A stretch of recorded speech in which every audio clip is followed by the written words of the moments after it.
Welcome to Qualys Vulnerability Management. In this video, we'll discuss mapping. In this video, you'll get an under-the-hood look at what is happening during a map. Then, you'll see how to define map targets, configure option profiles, and finally, how to launch a map. Mapping is done in the discovery phase of the vulnerability management lifecycle. Mapping is used to understand what hosts are in your network, but no vulnerability assessment is done during a map. It's simply a discovery. Three major parts are required for running a map. One requirement is targets. In other words, what exactly are you mapping? A domain or IP range. Next is the scanner appliance, which of course is what you will use to run your map. And finally, the option profile, which defines how your map will run.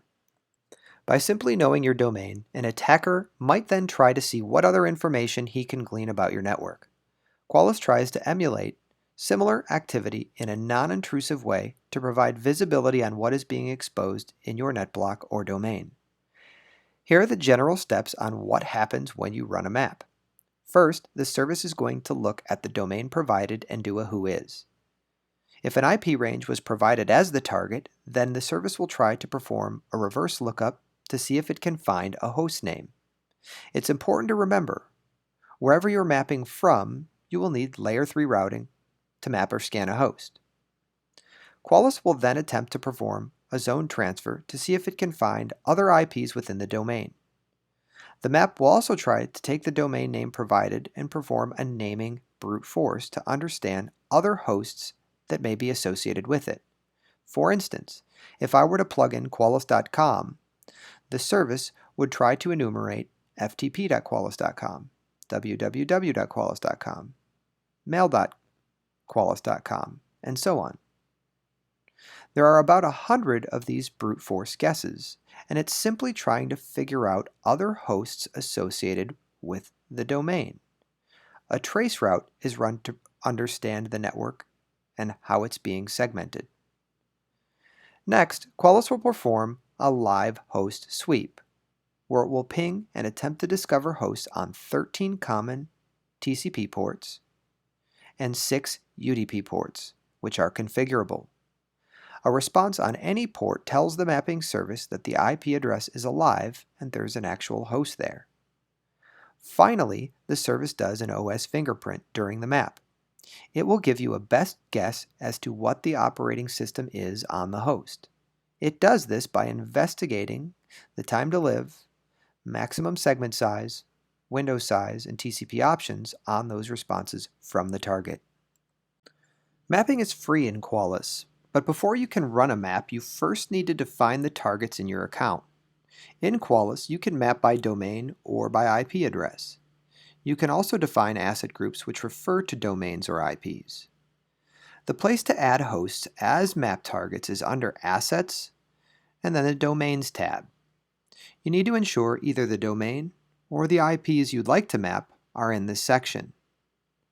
Once you've added assets in this part of the UI, you'll be able to map them moving forward. Entering a domain is easy. Go to New, then Domains. From here, you'll enter your domain. You can expand it as well by using brackets to define a netblock to the domain. If netblocks are defined for a domain, the service extends discovery beyond the domain to include IPs in the netblocks. Note, the mapping service gathers the least amount of information necessary to be as unobtrusive as possible. Of course, only run maps against domains and netblocks where you have permission. What if you don't want to use a specific domain? What if you want to just map a block of IP addresses? The none domain is a special domain that allows you to map IP ranges directly without associating the IPs with a registered domain name. You can define one none domain with multiple netblocks for your account. When the none domain is defined, you can map any of the IPs included in the netblocks. To launch a map, go to the Scan section and the Maps tab. Click New and then Map. From there, give your map a title. Select your option profile you'd like to use. Remember, the profile is what contains your configuration settings for the map. Then select your scanner appliance you'll use. You can select an external or internal appliance, but again, that scanner needs to be able to get to the targets you define. Next, you'll define your targets. You can select domains or IPs you just entered in the Domains tab, or you can simply type them in here. Alternatively, you can use an asset group. An asset group is basically an organized selection of assets. For instance, you might have an asset group for assets in a particular location, like your Chicago assets, or a particular type of asset, like your Windows 2012 servers. Instead of constantly having to type in IP ranges within Qualys, asset groups make it easier for you to refer to your assets. Here in the map window, you can choose to select checkboxes underneath Mapping by Asset Group.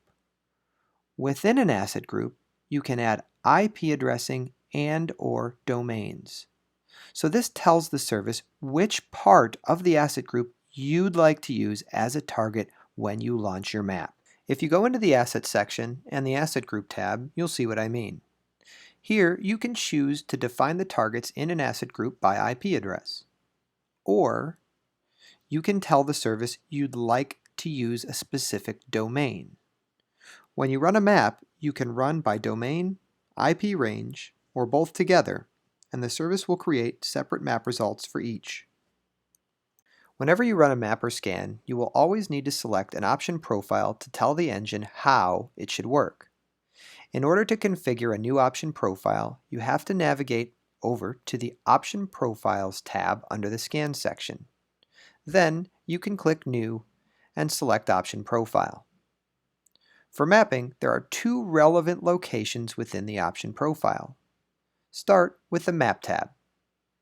Here, you can tell the service to perform basic information gathering, like determine the operating system on specific targets in the map.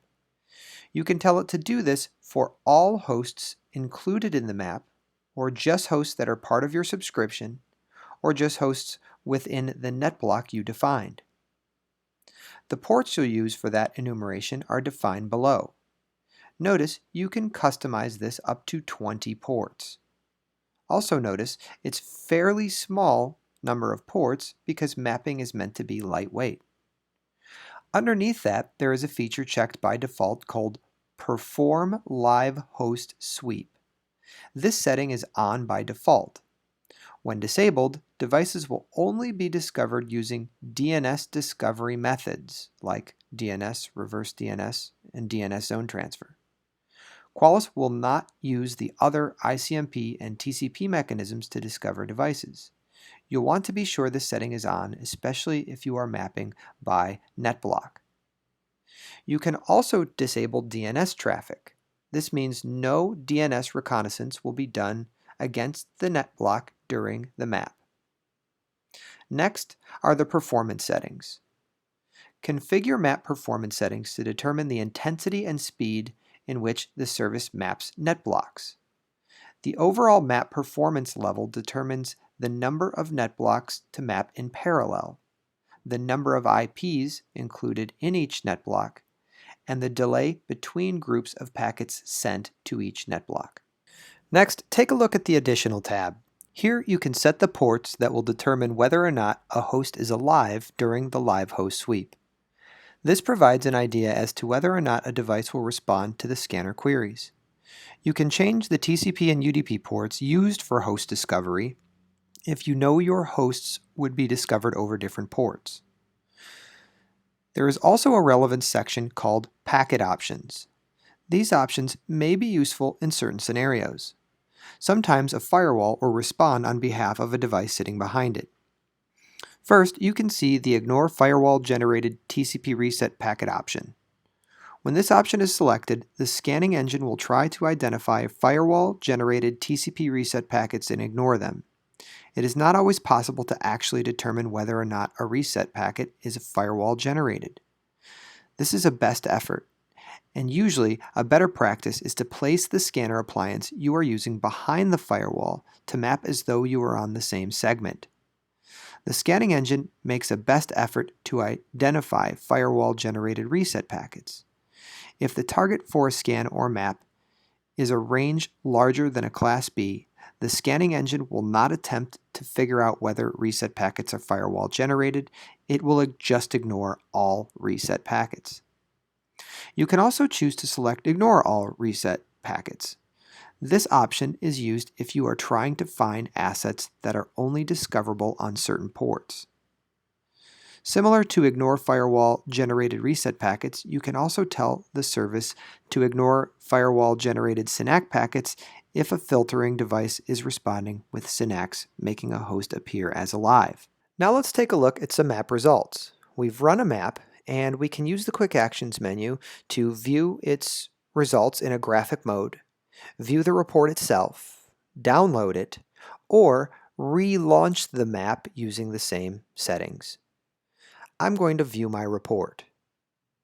At the top of the report, I'll get a report summary showing me the domain mapped, the hosts found, scanner appliance used, and the option profile I configured for this map. Below that, I see a set of results. It shows me the IPs found with host name, NetBIOS name, default gateway, and operating system. As I scroll down through this, I'll find an appendix section which lists a legend. Here, it breaks down the symbols you'll see in the right-hand column of my map results. A means approved. I can approve hosts as part of my map results, letting Qualys know that these hosts are allowed or belong to my network. All it is a manual flag that allows me to say I recognize this host. It's not a rogue host. It's only used in the mapping section, however. So you will not see the approve host flag in your scan results, only in maps. S means scannable. That means you've added the host to your subscription and it can be scanned. Up here, you can see some hosts have the S next to them in my results, and I've actually scanned them because they are hyperlinked and I would be able to see scan results on those hosts. L means live. When we actively tried to ping the host during the map, we got a response. If you see no L next to a host listed in your map results, it usually means we discovered it via DNS. But when we actively tried to ping it, we got no response. N means it's in the net block. If you ran a map via IP range and that host fell within the IP range you mapped, the N will appear next to it. If we discovered hosts outside of that net block, the N will not appear next to those hosts. Finally, you'll see your option profile settings. Thank you for watching this video on Qualys Vulnerability Management.